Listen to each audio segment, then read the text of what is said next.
to So Your Boss Sucks, Now What? I'm Natalie Parker and I'm excited to have you. So listen, you're probably wondering why there needs to be a podcast about bad bosses. Well, when you think about it, 85% of the workforce hates their job. And of that 85%, 35% of the workforce is like just super disengaged, meaning like, I don't even want to be here. I'm going to do the least possible just to keep this paycheck coming. And when you think about that, 8 billion people on the planet, 85% of those people are not really loving their jobs. And so you're probably watching this because that's you. And frankly, in a 25-year career, I'm just like you. As an HR leader, as you know, I grew up in the ranks of many different organizations. I worked in industries like finance and forestry and transportation and defense. And regardless of the industry or the region or the state I worked in, I found out that most leaders suck.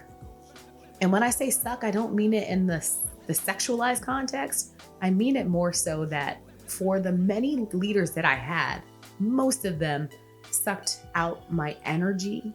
They sucked out my emotional strength, my resilience, some sucked out my talent, right? And claimed it as their own. And that's not a way to live. And unfortunately, most of the planet is experiencing some kind of sucky boss. And so that's why I want to help you. As a student of leadership, as someone who teaches leadership, as someone who coaches leaders, I think it's important that you get the tools you need to navigate bad leadership. You know, on the planet, companies combined will spend about $5 billion training people, and probably at least maybe 10% of that's going to go to leadership development. And what's even more fascinating is most companies know that they will train their leaders and the leaders will only get incrementally better, not exponentially better. So if your boss sucks a hell of a lot right now, they're probably not going to suck a whole lot less after they go to training. So if you work a 40-year career and you're going to work for about 10 to 12 different people, and Gallup has already said that everybody leaves their manager. They even had a book called It's the Boss, or It's the Manager is the name of the book, right? And they also know that 74% of people leave a job because of the manager. Why not train people or teach people or help them understand how to navigate the inevitability that you're going to work for somebody that sucks? See, it's not in the company's interest to tell you that. And because I don't work for anybody anymore, I can tell you that a lot of leaders are just not, they're in positions of leadership, but they don't have the aptitude for leadership. They don't have the intelligence for leadership. And so rather than set your expectations, hoping for something different from people who probably don't have the capacity to give it to you, we're here to talk about how to navigate it. So I want to tell you a story, a personal story that literally happened to me, and I cannot make this up. I was working in what was foundational space for me in a company that I absolutely loved. Worked there for many years for an executive where we were doing talent management. This is where we look at who in the organization has the capability and capacity to do other work, right? And I'd been doing the work for years for other leaders. And this new leader had been in the role for 6 or 7 months, maybe 9. And I had been trying to work with her to prepare her for what I knew the work was, and had a hard time getting her to prioritize it. Not judging, it just is what it is. As a busy executive, she was not making time for my little job.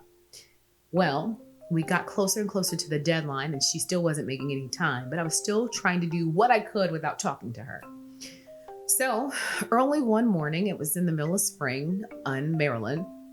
I got out to the office earlier than 6 o'clock to meet with some other executives in the office to prepare them for the conversations that they needed to have for talent review. And after I got there at about 6, and then around 7:15, my mother calls me frantically, crying, sobbing, and she's telling me, I can't get your dad out of bed. You see, my dad had been diagnosed with stage 4 prostate cancer prior August. And now we're in about, April or so, and she can't get him out of the bed. And so they're in Jersey, I'm in Maryland. I calm her down. We talk about a plan and a strategy, and I get off the phone with her and I immediately start to plan how I can get out of the office so I can go to Jersey. I was supposed to be meeting this leader at about, I don't know, 10 o'clock, 9 or 10 o'clock. That meeting doesn't happen until 11 because, again, lower in the organization, she continues to push me around her schedule because I'm not nearly as important as the other things she had. Or at least that was how I experienced it, right? So finally, before I meet with her, I make a plan for all of the work I have. I categorize it out, give a status update of what's happening and where I am with it and who can do what and what have you. Knowing that my absence is probably going to be inconvenient, but knowing that I'm also going to prioritize my family over this work.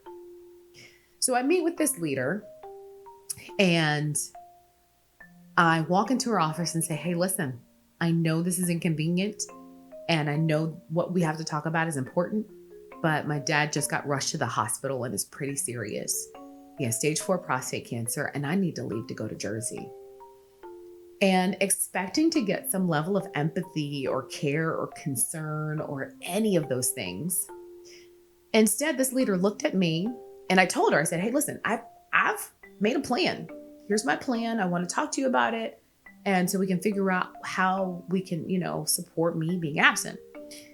And her response to me was, I'm sorry your dad is sick, Natalie, but who's going to do your work?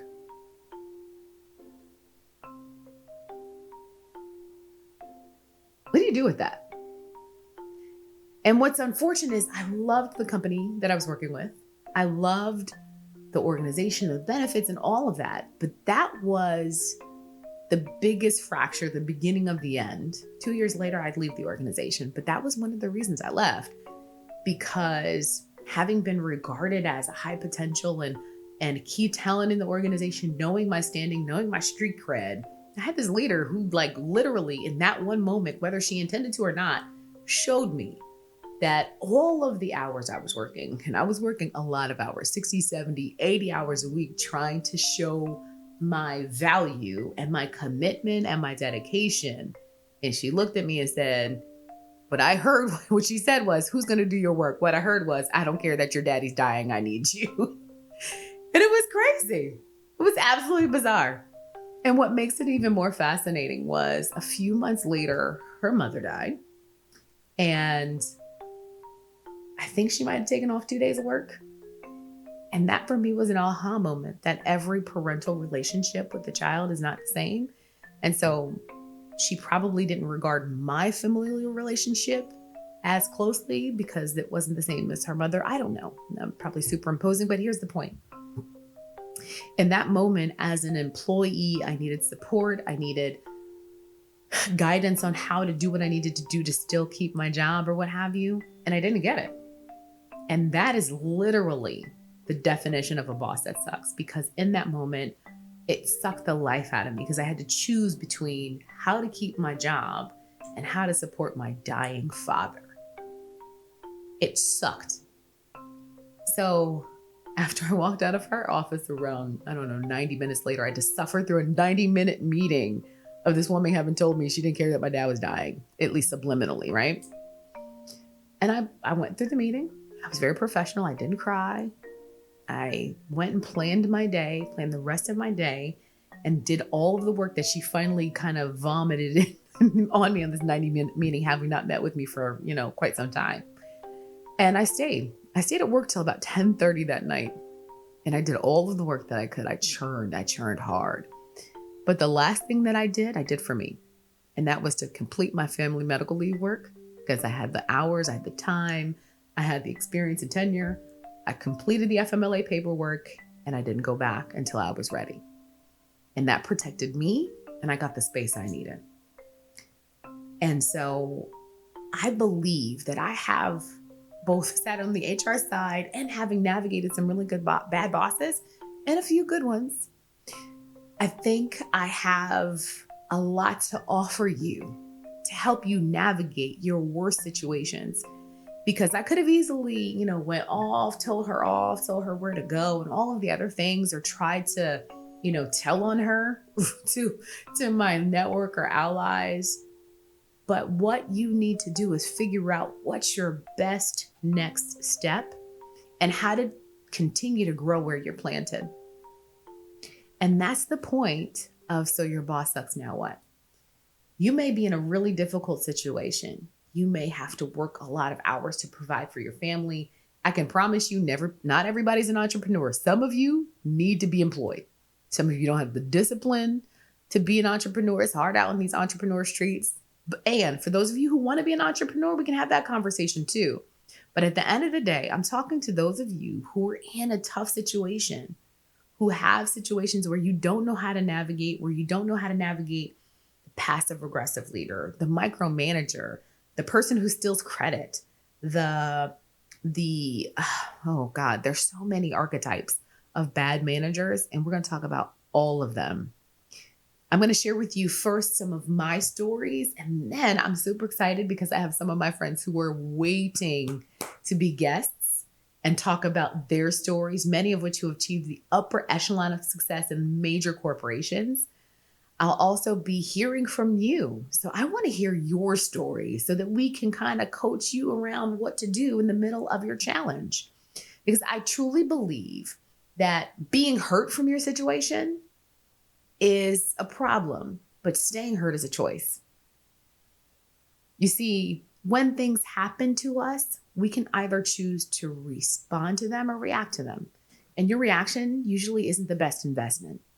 And so how do we equip you with the tools that you need to be able to respond appropriately in the moment with your best interest in mind for your complete future, the arc of your future, and really mapping out who and what you are supposed to be? Because the reality is, I have yet to, and I've talked to a lot of companies, I talked to a lot of people in a lot of companies. I have yet to hear a company, a large company, asking people what they think their purpose is. No, they're trying to understand your credentials, your qualifications. Most companies don't personally care about your purpose. We're trying to move towards that space, but people are really clunky about it. So how do you align what really makes you tick, what's your purpose, but also navigate this terrible boss? Because they're not ever going to ask. They're really just going to want you to perform. And so we're here to help you with stuff like that. So I hope you're ready to join me on this journey of figuring out how we can navigate your bad boss, the boss that's sucking the life, the energy, the dreams out of you. So if that's you, if you want to come along the ride, I promise you a couple of things. One, when I go out to speak, I tell my clients and those who hear me that I promise 3 things. First, you're going to learn something. You're going to learn something you haven't heard ever before. The second thing is you're going to leave with a little bit of a different perspective. I really want to make sure that we're adding things to your perspective that you hadn't been exposed to. And thirdly, you're going to have fun. So if you want to learn something, if you want to change your perspective, if you want to have fun, just for a brief moment to kind of elevate and give yourself perspective on how to navigate that bad boss situation, that sucky boss situation, then come join me. A couple of things I want you to do. I want you to join our Facebook page. In that page, it's going to be a community of people. We're going to hang together. We're going to ride together. We're not going to commiserate. I don't need a whole bunch of dumping on. We're not doing that. We can have a moment and, embrace you and lift you up. But after that, we're going to solve some problems, right? Then I want you to also visit our website, yourbosssucks.com. Yourbosssucks.com. And on that website, we're going to offer tools. We're going to have all of the episodes, but we're also going to have a space for you to share your story. I want to hear your stories. I want to hear about what's happening in the real time. And if we get the opportunity to, we're going to share some on the podcast, respond to you, and answer some of the questions that many people are having. I think the real thing is you are not alone. The worst thing about having a sucky boss is it makes you feel so alienated.